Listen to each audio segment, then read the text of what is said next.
Welcome back. Mike Fuller here, your success coach, the guy that'll help you sell more of your stuff, okay? Today what we're going to talk about is what I call emotional resilience or mental toughness, right? And what I've found is that in the selling industry, as well as really any business, you have to develop, if you don't already have it, but you still have to keep developing it, a thing called emotional resilience or mental toughness. And what does that mean? Well, it doesn't mean that you're a cold person or you're non-connected or non-emotional or non-caring. What it really means is that you're resilient to all the negative information out there that comes our way every single day, right? So the most successful people that I have studied over the last 35 years or almost 40 years now are those folks that are mentally tough. They are unwavering in their positive attitude and their belief in what they do. Okay, so, and they don't hang around with or interact with negative people. They don't read the bad news in the paper. They don't watch the bad news on TV. And I suggest you don't do any of that either. I quit doing that a long time ago because it's garbage in, garbage out, right? So how do you build that emotionally resilient muscle in your brain? So let me give you an example. So for example, you may have had a day, let's say you're just on top of the world, right? And everything's going right, you can't do anything wrong, it's yes this, yes that, yay, yay, yay, awesome day, right? And then a day later or a week later, you'll have a day that's just not so good, right? You ever had that happen? I know I have, and I thought to myself, well, you know, what's the difference between this day, this so-so sort of crappy day, and that really great day that I had, you know, yesterday? And what I found was that it's all up here. It's a state of mind. And you can control that state of mind. And it takes work and it takes an effort to recognize those times when you're falling into that sort of cycle of doom and be able to get right back out of it and continue down that yellow brick road to success, right? And by the way, that yellow brick road is made up of, the bricks are failures along the way. You cannot ever get to the Emerald City without having the failures along the way that build the yellow brick road to your success, right? Or it's the necessary ingredient to success, failure is. So you have to change your mind on how you think about things. Okay, so it's a state of mind. And some great person, don't know who it was, but said success is determined by the quality of your thoughts. And that is so stinking true. And I know it's been true for me. And in relationships, in business, with my kids, I mean, everything you can think of, your state of mind affects that interaction with somebody.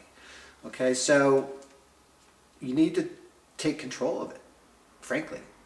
And you may even have to, like I did, I had to jettison some of my friends and even avoid family members, right? Because they're negative. Negative, negative, negative. They're negative Nellies and, you know, whatever. I don't want to hear it. I got to that point where I just totally shielded myself, Teflon, bulletproof for negative thoughts and energy. You should do the same. Okay? So here are 5 things that you can do to help build this muscle that is in your brain already. And number 1, think positive. Okay? Every morning, get out of bed with a positive frame of mind. Now, if you wake up and you had a bad night's sleep, whatever, you know, forget about it. It's over. You're up now. Okay, so as it was explained to me as a boy, I think my dad told me this, he says, you know, son, the difference between a pessimist and an optimist. I said, no, I don't even know what those words mean. No, I said no. He says, well, look, the optimist wakes up in the morning, throws the covers off, jumps out of bed, runs over to the window, throws it open, and says, good morning, God.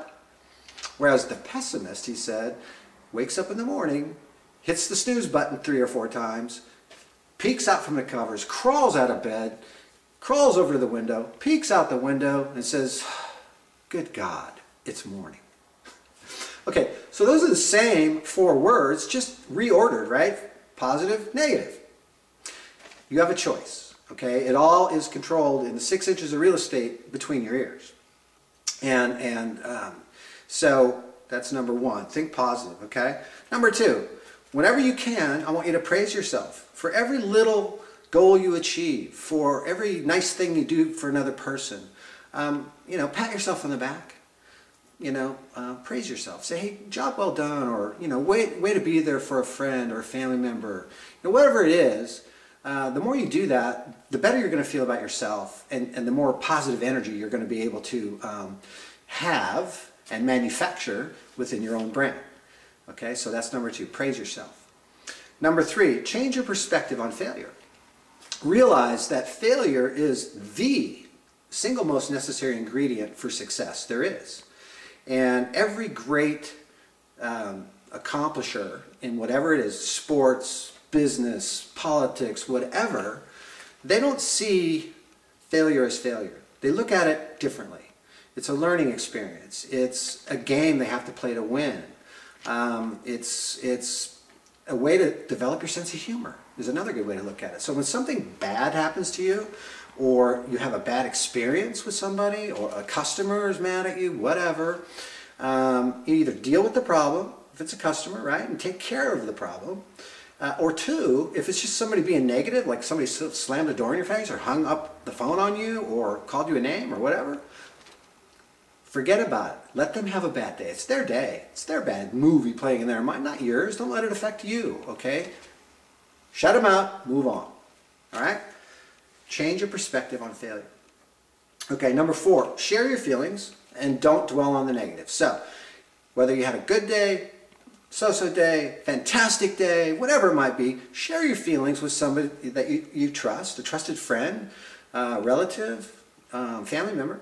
And make sure, though, whoever you share it with is not one of these negative Nelly type people, because all they'll do is shoot holes if you had a good day and put their arm around you and commiserate if you had a bad day, just make your bad day worse. So don't share it with those people.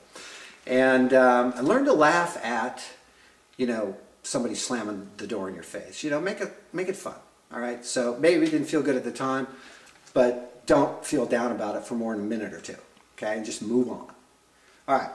Now, number 5 is to relax. Okay, take time every day to yourself and just relax. Whatever it is you do to relax, yoga. I don't know if that's relaxing, but reading, listening to music, talking to a friend, spending time with your family, whatever it is that is relaxing for you. Take time every day to do that. Recharge your batteries, putting positive things in your mind, and it'll just strengthen that emotional toughness that you need to have in the sales industry, especially.